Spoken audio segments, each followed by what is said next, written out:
Well, Nick, thank you for joining us here at this annual conference, for being with us. There's a lot of interest in the airport community and what you have to say. So, looking forward to that. Wanted to ask you a couple of questions.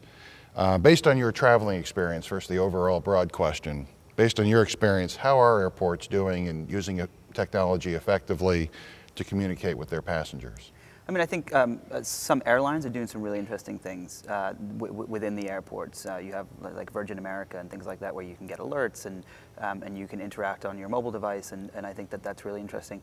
And you're slowly starting to see these transitions take place. One thing I think is really interesting is the idea of being able to scan barcodes on your phone. Mm-hmm. Something that you can do at movie theaters now, at restaurants, you know, all these different things. And seeing that transition into the airport space is really exciting. I think it's going to be fascinating to see, you know, how the check-in process changes over the next few years as it becomes even simpler. And there's things that I'm going to talk about in my talk that relate to that in the news industry, for example. So. Sure. Well, yeah, the interesting thing about the check-in process, when airports are designed in the future, you know, you're not going to have those counters in the front and all the rest if you're using technology to check in. Correct. So. And I think that one thing that's really interesting is we all carry around this device with us now, our mobile phone, and it's incredibly intelligent, and it can have a conversation with other devices, and you could imagine a scenario where your phone actually talks to the check-in counter just by you walking up, you know, things like that. Okay. So easy pass for airline passengers. Easy pass for people, yeah, exactly. Over the next few years, what technology improvements should airports make to meet the technology and communications expectations of passengers? I think that mobile is just huge. I mean, I think that, you know, right now there's 4.6 billion mobile phones in the world. Mm-hmm. There's hundreds of millions of smartphones, and that number is just going to continue to grow. And I think that being able to create experiences around mobile devices is going to be of the utmost importance to the next generation of airline travelers, and also making things social and interactive. And we're starting to see that a little bit now, but I think over the next few years it could be really important. And then also anything that can make the experience, you know, I mean, by making it more social. When you're standing in a line, you know, I mean, I stood in 11 lines to get here, you know. 11 lines. When you're standing in these lines or you're waiting, you know, having the ability to interact with people, I think is really important. So somehow figuring out how to do that with technology. Well, it's interesting, 11 lines. Did you connect, or was it a nonstop flight? No, it was nonstop. I mean, so I waited to get to the airport in a line. I waited to check in. I waited to give them my bag. I waited to go through security. You know, it was just one after the other after the other. And the whole time I'm sitting there looking at my mobile phone. And so if you could somehow figure out a way to make that more engaging and even take advantage of that experience a little bit with the consumer, I think could be fascinating. In talking to passengers, information really is the key. They want to know what's going on. If their flight's delayed, they want to know why, and so forth. So how much, several part question, how much information do passengers expect airlines and airports to provide them in advance of flights, do you think? For example, providing information on delays or cancellations, airport parking, discounts, food options at the airport, whether there's enhanced security provisions, those kind of things. Yeah, it's a great question. I think that one of the things that we're going to start to see happen with pretty much everything outside the airport space, right, in the media world, is that your content's going to become hyper-personalized, right? So, you know, my New York Times on my iPad is going to know what time of day it is, where I'm located, what I've read already, and it's going to adapt and change to that. And I think that the same thing should happen with your travel experience, right? Mm-hmm. I shouldn't have to go and log in somewhere and check to see if the flight is delayed. It should just tell me, you know, right. I should be notified. And I think that that those kinds of experiences where, you know, if it's 4 o'clock and I'm in the airport and it knows my flight's at 6, it can say, hey, here's a great place to go get something to eat. Mm-hmm. You know, there could be these kinds of recommendations and experiences that focus on that.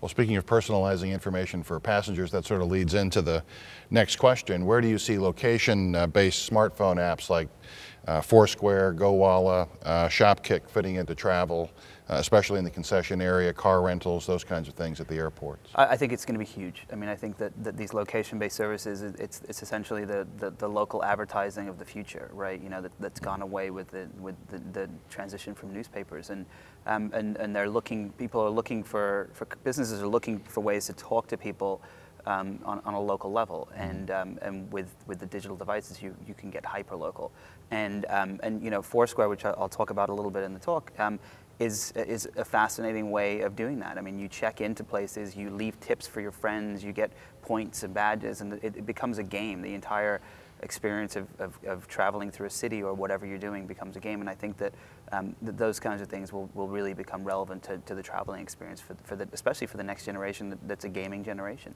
Yeah, it's an interesting analogy, the gaming generation. I have a couple of 20-something-year-old kids, and it's a very interesting analogy. Really hadn't thought about it that way before, but I think you're probably right. Yeah, I mean, I think that if you look at the generation that's grown up with print books and magazines and things like that, for them, that's what they've consumed, and this next generation has grown up with video games. And it doesn't mean that they're not going to consume print magazines and books and things like that, or at least on digital devices. But gaming for them is just a part of their DNA, and I think that you started to see that with things like Foursquare, where it makes this whole idea of recommending restaurants a game, and it is incredibly successful. You're going to start to see that transition into other things too. Let's sort of look down the road a little bit. Do you see a role for augmented reality apps in business and pleasure travel, and what role would you see for an airport in that? Yeah, I mean, I think that you can imagine, you know, semicodes throughout the airport where you could get information by scanning with your phone. Augmented reality, I think, is a few years ahead of itself right now. It's almost like the technology isn't really ready for mainstream, but I think when it is, and when it actually works properly, I think it's going to be pretty fascinating, because you could hold up a device and you could say, hey, I'm at the airport, show me where the restaurants are, so I don't have to walk 4,000 feet to find, you know, or does that place have that magazine or whatever it is. And I think that as that starts to take place, it could become really relevant. But again, it's almost like the augmented reality of today is the mobile phone 20 years ago, where you had to walk around with a briefcase and you know, things like that.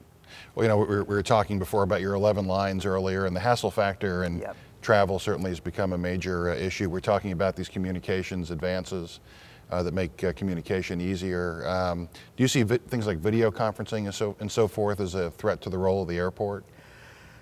Eventually, I think it will be, and I think that what's going to happen is, I mean, I have these fascinating experiences where I've been to some of these really, really intense video conference experiences where you walk into a room and somebody's in Japan and you're here, and the room is exactly the same in both places, and you can't chew gum because that would you know, their brain over there can't smell it, so something doesn't line up. But it's all very controlled, and it's fascinating because you actually do feel like you're in the same room with these people. And I just wrote this book, and one of the things I talk about is like the far future is you know, in the future we won't have wallpaper, we'll have screens on our walls, right? And so you could say, I want to have dinner in Venice tonight, and that wall becomes, you know, that scene. And you could imagine a scenario where you're watching a movie with people that are not even in the same city as you, with friends and family that are somewhere else, and you're sharing this experience, and you could pretty much do everything but pass the ketchup, right? And so I think that as that happens, I think some quicker, more leisurely travel or some quicker business travel will probably start to go away, unless I think the airports can figure out ways to make it much simpler and quicker and less painful with those 11 lines. Well, it certainly would make it easier for a guy who forgot his anniversary and wanted to take his wife to Venice for dinner that night. I guess it would make it easier in that kind of situation. One last question I'd like to ask you. Let's say I'm a new airport director, I'm brand new, maybe I was hired from outside the airport business, so I've come in. And I'm really interested in improving the experience for my passengers and taking the best advantage of technology. What are the first couple things you think I should do?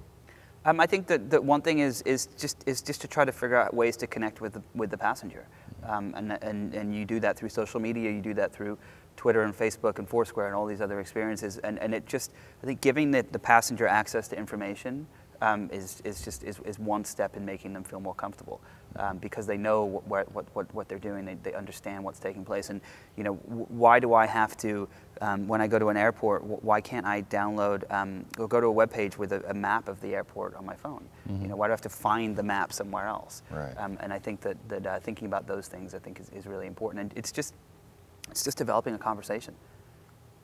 Well, thank you very much, Nick. My You've pleasure. given us a lot to think about, and we're happy you're here and look forward to talking to you some more. Great, thank you very much. Thank you very much. Pleasure.